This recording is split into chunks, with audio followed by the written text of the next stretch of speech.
Olá, meus amigos, aqui é Antônio Sanches, falando diretamente do NEAF para mais um Fala Jurídica. E pensando no que eu ia falar para vocês nessa nossa conversa, eu escolhi um tema bastante legal que ele já existia no Código de Processo Civil anterior, no de 73, mas ele foi totalmente repaginado, ele foi totalmente inovado no novo Código de Processo Civil. Eu acho bastante interessante a gente falar dele. Do que eu estou falando? Eu estou falando da decisão saneadora, que na verdade é aquele momento do processo em que haverá o saneamento, a correção dos vícios do processo, para que o juiz possa efetivamente passar para a instrução processual, vai marcar audiência de instrução e julgamento. E o que é legal? Na verdade, o conceito do saneamento do processo não mudou. Ele está aí no artigo 357 do Código de Processo Civil. Para que serve o saneamento? Para resolver as questões processuais pendentes, caso ainda exista, porque o novo Código ele trabalha com várias possibilidades de você resolver questões processuais até esse momento, para delimitar as questões de fato, sobre as quais recairá a atividade probatória, isso já existia, e aí já tem uma primeira novidade, para definir a distribuição do ônus da prova. Porque o novo Código de Processo Civil, ele trabalha com uma coisa chamada distribuição dinâmica do ônus da prova. O artigo 373, como você está vendo aí, ele tem no seu caput, acompanhado dos incisos, a distribuição estática, que isso já existia, aquele que alega tem que provar. Só que os parágrafos do artigo 373, eles vão tratar da carga dinâmica do ônus da prova. Significa a possibilidade do juiz tratar o ônus da prova de maneira diferente daquilo que acontece no artigo 373. E isso vai ser colocado na decisão saneadora. O que foi muito bom, porque já resolveu uma outra divergência doutrinária e jurisprudencial, que era a possibilidade, ou não, de o juiz inverter o ônus da prova na sentença. É dizer, a inversão do ônus da prova é regra de procedimento, devendo ser feita até a decisão saneadora, ou é regra de julgamento, podendo ser feita pelo juiz na sentença. E o novo Código, ao dispor que é na decisão saneadora, o juiz resolveu esse problema justamente evitando que se deem decisões surpresa. Então a parte pensa que trabalha todo o processo com aquele sistema da distribuição estática e lá na sentença o juiz inverte e julga contra aquela parte, não dando a ela a possibilidade de se defender. Então esse foi um grande problema resolvido aí pelo novo Código quando vai falar da decisão saneadora. Uma outra coisa extremamente interessante, também que merece aplausos, é esse inciso 4 do artigo 357, a possibilidade de delimitação das questões de direito relevantes para a decisão de mérito do processo. Então, existem ramos do ordenamento jurídico, e você sabe que o ordenamento jurídico ele caminha atrás dos fatos, ele corre atrás dos fatos para regular a evolução da sociedade, a evolução da tecnologia. Nesse caso, o ordenamento jurídico ele evolui de uma maneira muito rápida, de uma maneira muito dinâmica. E o novo Código de Processo, ele estabeleceu a possibilidade do juiz delimitar as questões de direito que são relevantes para o julgamento do mérito. E aí, nessa perspectiva, o legal é o parágrafo 2º do artigo 357, em que as partes podem fazer isso. As partes, muitas vezes, com escritórios de advocacia especializados em determinadas áreas do conhecimento, eles podem se reunir e fazer o famoso negócio jurídico processual, aquele também que é novidade no Código de Processo Civil, previsto lá no artigo 190 do CPC.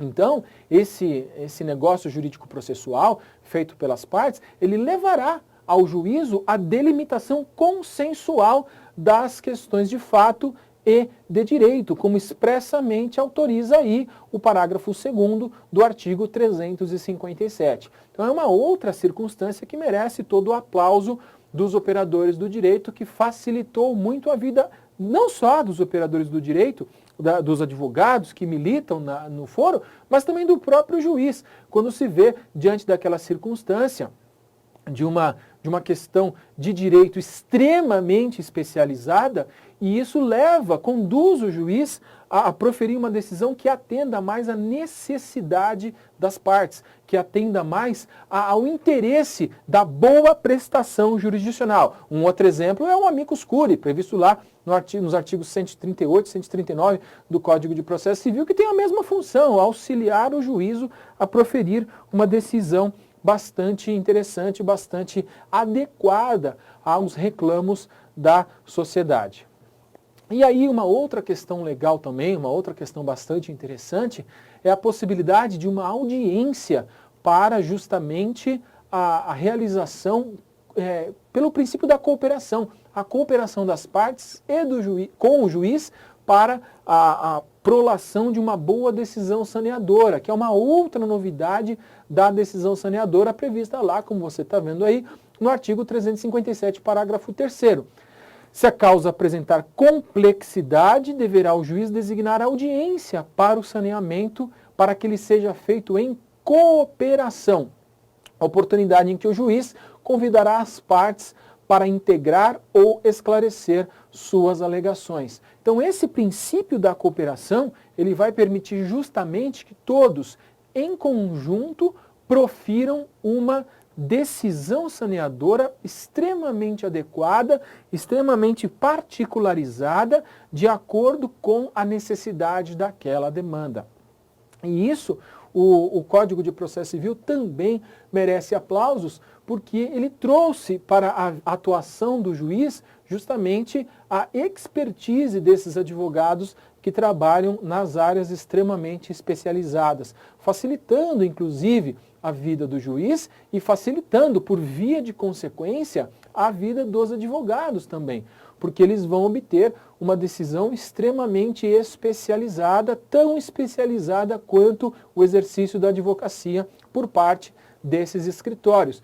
E muitas vezes a especialização dessa decisão contribui, inclusive, para minimizar os recursos, para minimizar a demanda de controvérsias levadas aos tribunais, na medida em que a decisão se adequa exatamente àquela pretensão das partes, isso pode eventualmente, com o passar do tempo, levar à redução do número de recursos. Uma coisa interessante que o Código estabeleceu é a possibilidade também do pedido de esclarecimento a respeito do saneamento do processo.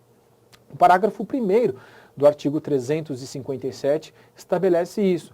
E aí, presta atenção, toma cuidado com o prazo processual. Eventualmente você que está assistindo esse vídeo, que presta concurso, os prazos processuais são bastante pedidos em concursos públicos, diz lá o parágrafo 1º do artigo 357. Realizado o saneamento, as partes têm o direito de pedir esclarecimentos ou solicitar ajustes no prazo comum de 5 dias, fim do qual a decisão se torna estável, a estabilização da decisão saneadora. Na verdade, essa estabilização da decisão saneadora, ela é muito boa porque é na decisão saneadora que o juízo se prepara para julgar o feito, para julgar o processo. Então você já vai ter a estabilização da causa de pedir e do pedido, em definitivo, para que sobre essa causa de pedir e sobre esse pedido recaia o julgamento do magistrado. Lembrando, inclusive, nos termos lá do artigo 329 do Código de Processo Civil, que a decisão saneadora é o limite para que possa ser feita a alteração da causa de pedir o pedido. Lembra, faz uma revisãozinha. Até a citação, causa de pedir e pedido podem ser alteradas livremente sem o consentimento do réu.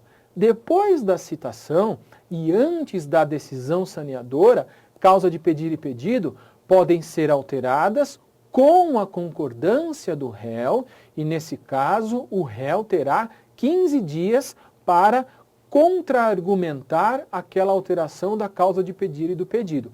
Já depois do saneamento do processo, depois de proferida a decisão saneadora, não se pode mais alterar causa de pedir e pedido, justamente porque o juízo já se preparou para julgar o mérito da demanda. E é por isso, então, que o Código aí, merecendo aplausos, estabeleceu a possibilidade da estabilização da decisão saneadora após esse prazo de 5 dias para a solicitação de esclarecimentos ou ajustes, que será muito menos frequente quanto mais frequente for a designação das audiências de saneamento do processo. Porque na medida em que uma audiência de saneamento é convocada, todas as dúvidas, todas as discussões podem ser travadas naquela audiência, minimizando, portanto, a ocorrência desses pedidos de esclarecimentos, pedidos de ajustes a respeito da decisão saneadora. É isso aí, meus amigos.